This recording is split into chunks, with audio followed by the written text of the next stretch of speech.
Boa noite. Freitas do Amaral já é o presidente da Assembleia Geral da ONU. É o mais alto cargo que alguma vez um português desempenha num fórum internacional. Num discurso de cerca de 1 hora, Freitas sintetizou as linhas de força porque vai nortear a sua presidência. Diogo Freitas do Amaral sucedeu hoje a Maré Assi da Costa do Marfim como presidente da Assembleia Geral das Nações Unidas e mostrou-se desde logo disposto a imprimir o dinamismo necessário aos desafios que esperam esta 50ª sessão. The year 95-96, which coincides with the 50th anniversary of the founding of the United Nations, is an especially appropriate time to reflect upon the organization and to bring to completion or to initiate the most important reforms of which it stands in need. The spirit of reform can be created and sustained during this 50th session of the Assembly. But if we fail to seize this opportunity, the occasion may be lost for many years to come. Freitas do Amaral não deixou também de se referir à questão dos direitos humanos e aproveitou para dizer que tem esperanças no sucesso das conversações entre Portugal e a Indonésia sobre Timor. Louvando também a ação dos capacetes azuis em diversos conflitos, o novo presidente da Assembleia Geral da ONU referiu, contudo, que o maior desafio continua a ser o desenvolvimento, sem o qual não pode existir a paz. I think that the fight against poverty, disease, ignorance, and all the sufferings that place men beneath the minimum level required by the dignity of the human person must be our principal commitment for the 21st century. Let us not be afraid of discussion, dialogue, or clash of ideas and proposals. But let us also not be afraid of negotiation, of the spirit of compromise, and of the building of consensus.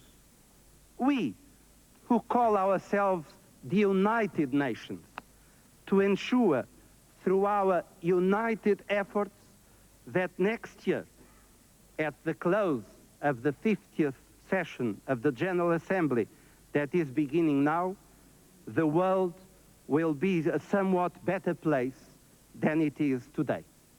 Thank you.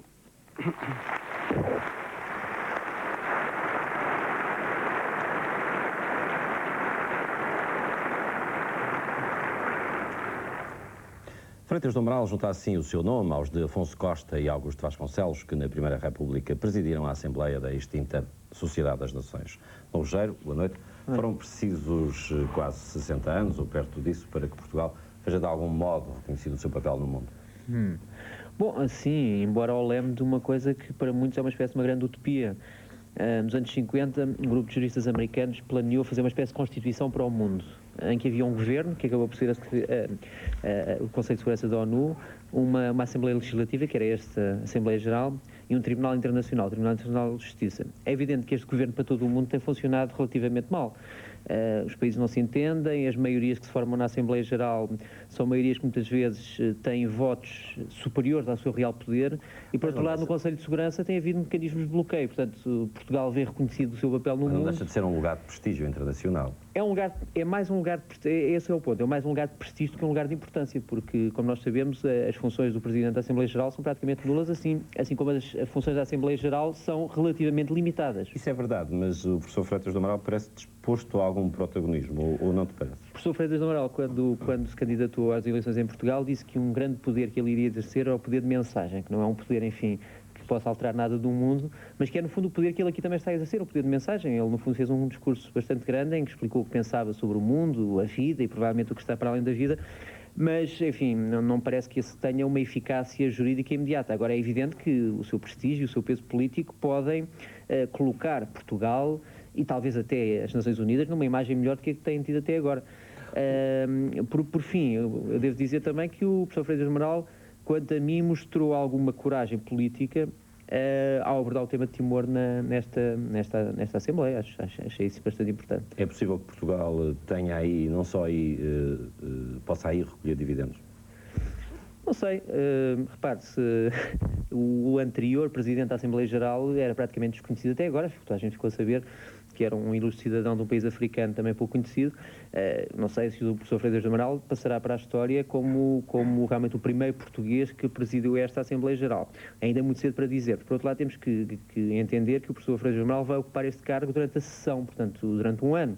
Não é um tempo, penso eu, que suficientemente grande para que possa ser feito um trabalho com fundamentos. Mas o tempo dirá. O Presidente da Assembleia Geral, segundo o Estatuto, como sabes, é feito a partir do artigo 21 da Carta das Nações Unidas, tem algum poder, por exemplo, que o Presidente da Assembleia da República tem em Portugal. Ele pode exercer, por exemplo, umas funções parecidas com as do Presidente da Assembleia da República em Portugal no direito interno, mudando o que há a ser mudado. O seu carisma, a sua influência, a maneira como ele pode conciliar posições, os seus contactos com a Secretaria-Geral, com o Secretariado-Geral, com o Sr. Boutros-Gal e os seus contactos com o Conselho de Segurança. É possível que ele tenha um papel bastante importante de diplomacia debaixo da mesa e nos corredores, enfim, que possa trazer realmente prestígio à capacidade negocial de Portugal. Ele tem, entretanto, um outro projeto ambicioso. Esta 50ª sessão da Assembleia Geral tem a reforma para fazer. E aí ele sentir-se-á com peixe na água ou não? Depende, porque já muita gente tentou reformar a ONU e a ONU é um dinossauro que se reforma dificilmente. A ONU várias vezes foi declarada praticamente em falência técnica, continua a gastar rios de dinheiro, muitos deles duvidosamente aplicáveis, porque enfim, não é certo que, por exemplo, esta missão desastrosa na Bósnia fosse realmente necessária como foi. Por outro lado, há muita gente que se queixa, sobretudo os americanos, de gastos incríveis com certas comissões especializadas da ONU. Enfim, o professor Freitas do Amaral, se quiser atacar o monstro pelos déficits orçamentais, vai ter uma tarefa hercúlea. Se quiser, por outro lado, fazer uma coisa ainda mais sensível, que é o de alterar as regras de votação, porque durante muito tempo se considerou que o grupo afro-asiático tinha excessivo poder dentro da Assembleia, ele irá ter ainda bastantes adversários, mas enfim, penso que é uma oportunidade única para o professor Freitas do Amaral dizer o que pensa sobre o mundo e dizê-lo ao mundo. Estamos agora a começar, temos um ano para ver isso tudo. Obrigado, Nuno Rogério. É a altura de passarmos os olhos por outros dos assuntos do dia, a campanha para as legislativas de 1 de outubro.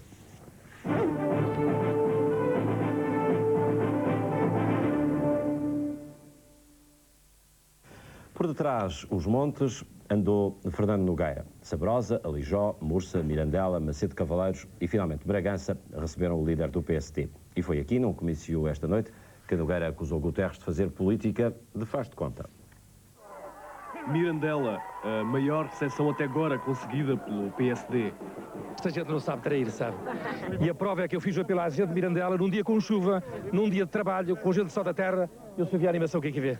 A passagem do Partido Socialista por este distrito em Vila Real foi feita sempre com as mesmas pessoas a circular de um lado para o outro. Eu prefiro outra forma de fazer esta campanha eleitoral, que é visitar cada terra por si e ter em cada terra as pessoas da terra. E em Mirandela estavam as pessoas da terra em peso para me receber com grande alegria. Vamos ganhar isto a brincar, a brincar. Somos os maiores. PSD! PSD! PSD! Nogueira, amigo! Você está contigo! Nogueira, amigo! A estação central é em Bragança. De maneira que hoje Mirandela vai a correr a Bragança. O grande comício é Bragança. E José Gama foi o primeiro a discursar no comício da noite. Para cá do Barão, manda os cá estão! Olhai as estradas, os hospitais, os centros de saúde, as escolas, meus ouvidos, o IP4 e toda a reviravolta de trás dos montes que aconteceu nos últimos 10 anos. Fernando Nogueira também lembrou a obra feita em Trás-os-Montes e acusou o líder do PS de ter políticas de faz de conta. Ele promete toda e mais alguma coisa para amanhã, mas é fazer de conta, porque quando se lhe perguntam as coisas, afinal já não é amanhã, é lá para 1999, sabe-se lá para o século XXI. Esse partido tem um líder que também anda agora a fazer de conta que já é primeiro-ministro e quer ter um tratamento igual ao primeiro-ministro.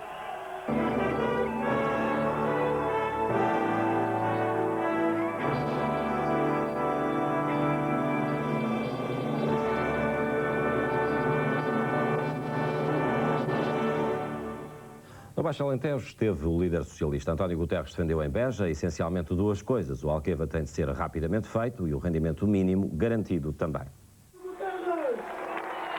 Em Beja, a praça demorou a encher, mas ficou composta. O líder socialista gostou do apoio destas terras, onde o voto é mais à esquerda. E aos que estavam em Beja, falou de um assunto caro a todos quantos vivem no Baixo Alentejo.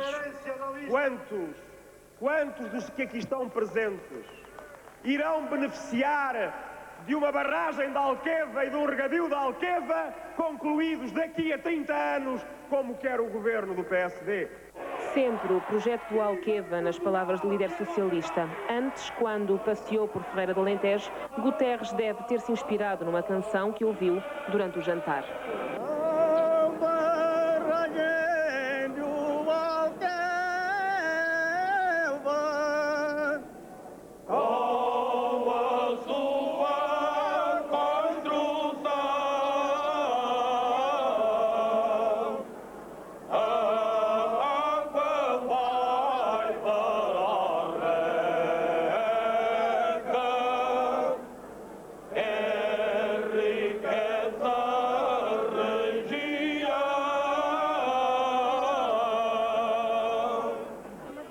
Em Ferreira, Guterres passeou e bebeu café com a estrela dos autarcas socialistas nestas paragens.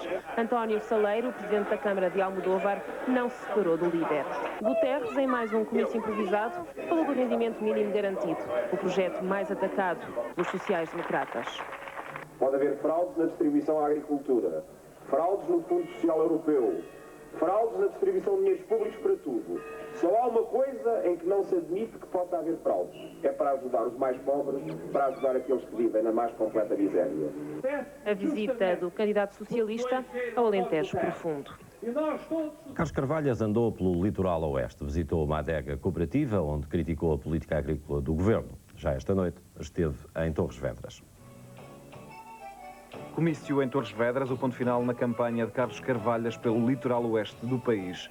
Ainda com a abertura do ano escolar, na ordem do dia, as críticas foram quase todas para a herança que o governo PSD deixa na educação.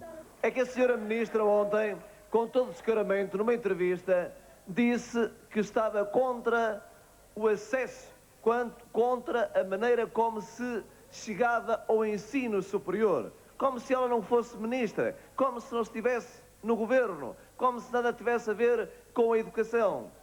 Isto significa que não há a coragem de dizer ao povo português: falhamos, a nossa política foi uma política incorreta no plano de educação.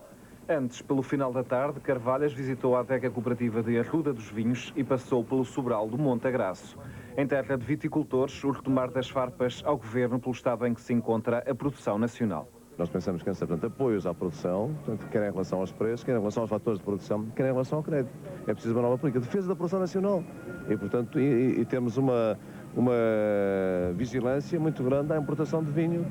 Já amanhã, a caravana comunista segue para o Alentejo, na rota da CDU, Évora e Beja. Esta noite, num comício em Paredes, no norte do país, Manuel Monteiro atacou Fernando Nogueira. A campanha do PSD não tem ideias e está a ser um fracasso. Só por isso se entende que Fernando Nogueira esteja a atacar as propostas eleitorais do PP.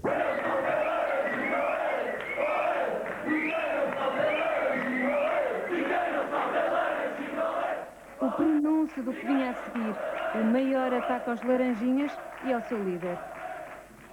Mas será que o homem já não tem mais nada para dizer? Será que as ideias já se lhe esgotaram todas? E agora, como não sabe ganhar votos pela positiva, pretende encontrar botes expiatórios para o fracasso permanente que está a ser a sua campanha e para a desilusão constante e crescente que o país está a assistir?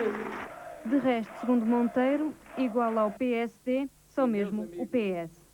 Quem se entenderá depois das eleições para continuar a distribuir os lugares do Estado entre os dois partidos? Seremos nós? Não! Será o PS e o PSD. Apesar das ditas semelhanças, Monteiro resolveu hoje em Paredes, sobretudo, dedicar-se ao PSD. Foram os sociais-democratas os mais assobiados. Fim da campanha no Porto, segue Monteiro amanhã para a Madeira. Pinto Balsemão participou hoje pela primeira vez numa ação de campanha do PSD da era de Cavaco Silva. Foi esta noite em Setúbal, num debate sobre comunicação social, mas o militante número 1 do PSD e ex-primeiro-ministro, disse que não se trata, para já, de um regresso à política ativa. Doutor, boa noite. A sua presença aqui significa o regresso à vida política ativa? Significa vir participar num colóquio para o qual fui convidado. Nunca neguei, nem negarei que sou militante número 1 do PSD, como então continuo a ser. É um colóquio organizado pela Distrital do PSD, em tempo de campanha eleitoral. Com certeza. E isso significa que anuí e aceitei este convite, aliás, já há bastante tempo. O militante número 1 do PSD, Pinto Balsemão, há 10 anos afastado da ribalta política, marcou presença num debate da Distrital sobre os mídia. E se o regresso às lides partidárias ainda não foi esta noite, também não vai tardar muito. Tenho lugar, por inerência, no Conselho Nacional e depois das presidenciais que tenciono passar a voltar às reuniões do Conselho Nacional. Mas em 10 anos de governo Cavaco Silva nunca pensou nessa participação mais ativa? Sempre disse que me queria distanciar e acho que deve ser coerente também aí. Mantendo a expectativa a sua eventual candidatura a Belém? Sobre isso já falei e não vou voltar a falar, porque enfim, o que é importante assinalar neste caso é que o partido parece ter escolhido no último congresso quem queria como candidato e a partir daí eu, como sou um militante deste partido, não iria com certeza encontrar vontade. Mas esse candidato ainda não decidiu, Sr. Pois é, mas teremos de esperar talvez demasiado tempo que decida. Vai esperar então o recado a Cavaco e o elogio a Nogueira. Acho que o Dr. Fernando Nogueira está a assumir cada vez mais o seu papel de líder. Acho que a linha social-democrata definida por Sá Carneiro e pelos fundadores do partido está assegurada pelo programa que foi apresentado. Isso é mais uma razão para eu votar PSD como votarei. Está a assegurar melhor do que Cavaco Silva? Não quero fazer comparações, os tempos são diferentes e neste momento a liderança do Dr. Fernando Nogueira tem apenas meses. O apoio ao líder do partido antes de um debate onde pouco se falou de política. Na mesa, um candidato social-democrata pelas listas de Setúbal. Na assistência, muitos jotas na esperança de um eventual comício. Mas o orador da noite evitou cuidadosamente dar o tom de campanha. Nem uma palavra para as eleições, tudo para o metia de presidente de uma televisão privada. Pelo menos até ver.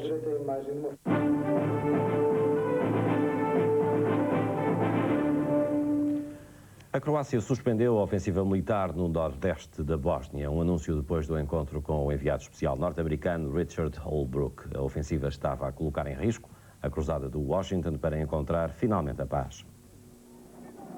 Pressão internacional faz suspender a ofensiva dos croatas no nordeste da Bósnia. Avisos do Conselho de Segurança e luz vermelha dos Estados Unidos. O enviado norte-americano Richard Holbrooke encontrou-se com os presidentes croata e muçulmano. Em Zagreb, a diplomacia marcou pontos nos argumentos. O avanço da ofensiva da Aliança Militar croata-muçulmana podia levar à intervenção da Federação Jugoslava na Bósnia. Em 10 dias, croatas e muçulmanos passaram a controlar cerca de 50% do território. A comunidade internacional considera que se está perante um limiar perigoso. O avanço da ofensiva pode destruir qualquer possibilidade de diálogo com os sérvios. A Croácia aceitou os argumentos ocidentais. Os muçulmanos foram mais ambíguos. Sem prometerem nada, reclamou em troca a negociação política de Banja Luka, um dos principais bastiões sérvios. Richard Holbrooke prosseguiu a ronda diplomática com o presidente da nova Federação Jugoslava, Milosevic. No fim, apenas declarou que há pequenos progressos nas negociações para a paz. Um cogumelo gigante a simular o efeito da bomba atómica foi colocado em frente do Parlamento Europeu em Estrasburgo, uma iniciativa do Grupo Socialista e dos Verdes para marcar a oposição aos testes nucleares da França. Os deputados europeus foram convidados a colocarem fotografias numa contestação personalizada.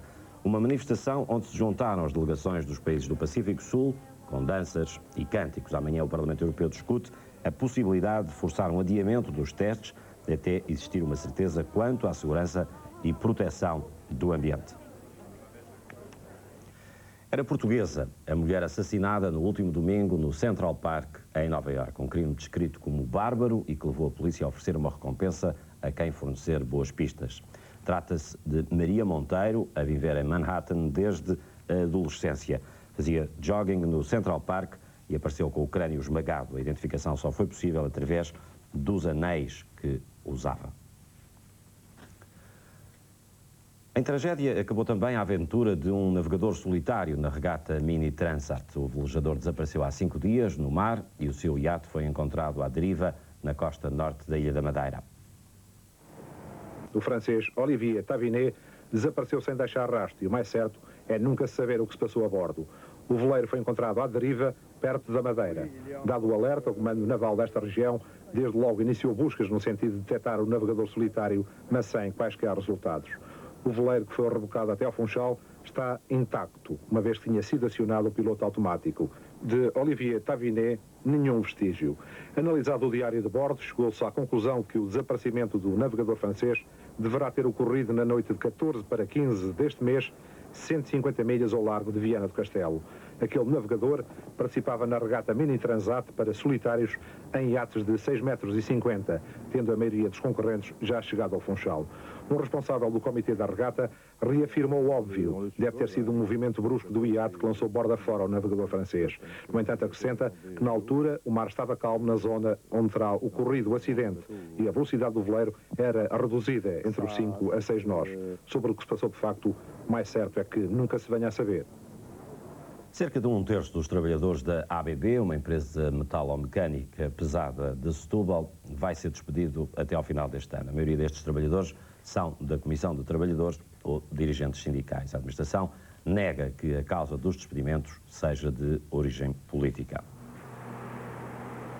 Os trabalhadores da ABB M7 reuniram-se em plenário para protestarem contra o despedimento de cerca de 60 trabalhadores desta fábrica em Setúbal. Os operários acusam a administração de ter instalado um clima de terror e insegurança na fábrica.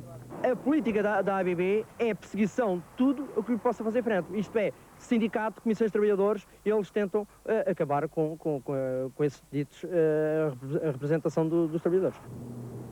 A administração da fábrica desmente estas acusações e justifica a redução do pessoal devido à concorrência dos países de leste na indústria metalomecânica pesada.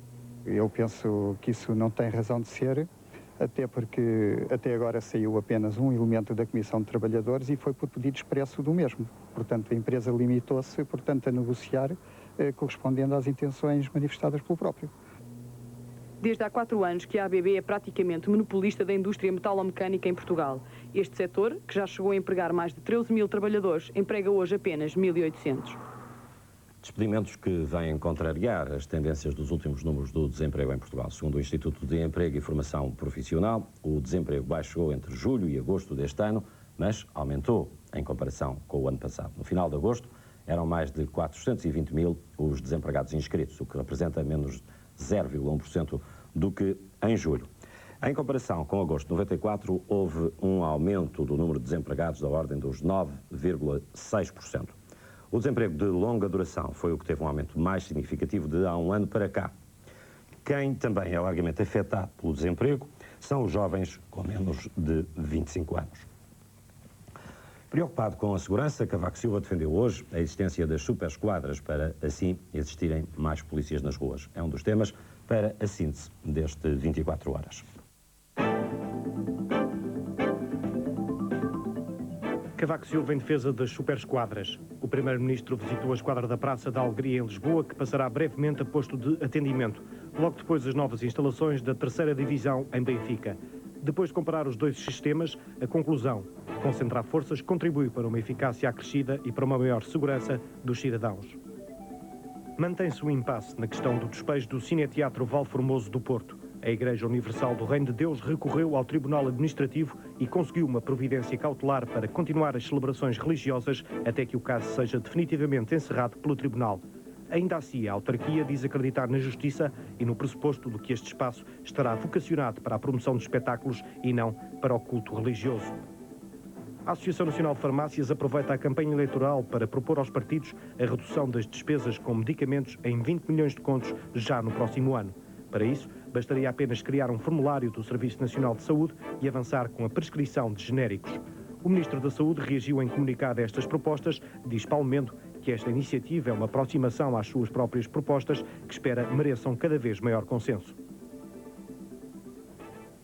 Os jardins onde escondeu os seus amores por Inês, também ao rei Dom Pedro chorou um dia a morte cruel da sua amada. Na Quinta das Lágrimas, como depois foi chamada, foi inaugurado um hotel que refugiará, talvez, outros amantes. Mas para esta noite houve apenas a pompa e circunstância que o local aconselhava.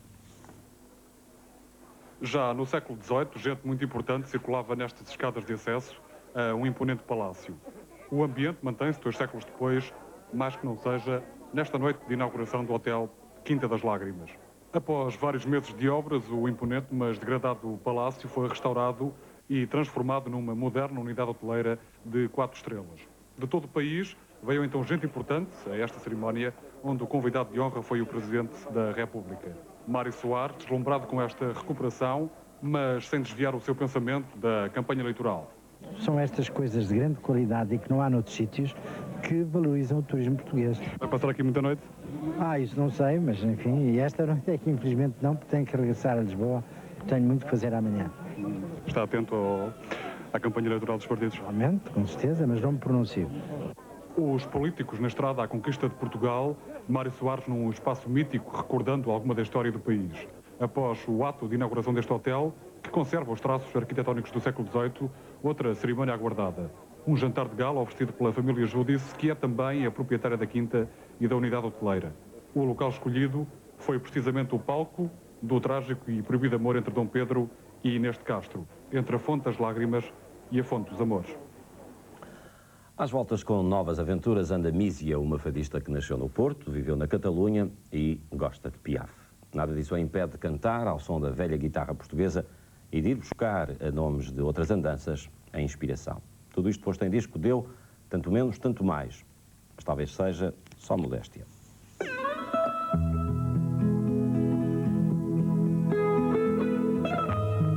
Temos disco novo no mercado. É o terceiro da cantora Mísia. Mística, misteriosa, mágica. Chama-se Tanto Menos, Tanto Mais e continua a privilegiar a guitarra portuguesa, o acordeão e o violino. É também com eles que o fado se toca neste trabalho.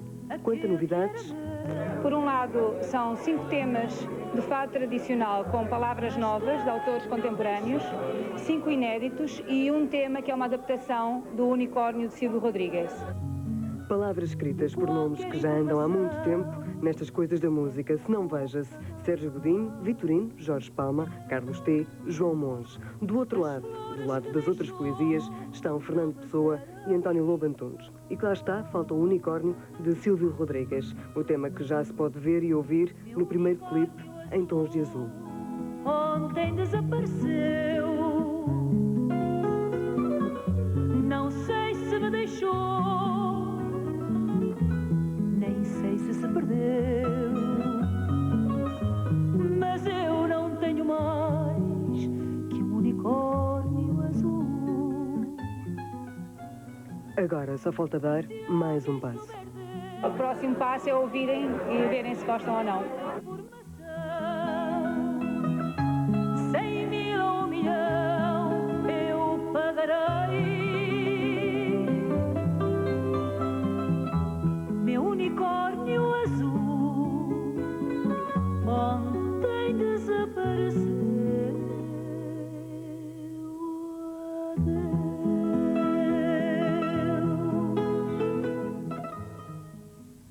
E se as guitarras se calam, é a altura de descermos o pano. Em nome de toda a equipa que produziu e realizou as 24 horas, desejo-lhe uma muito boa noite. Até amanhã.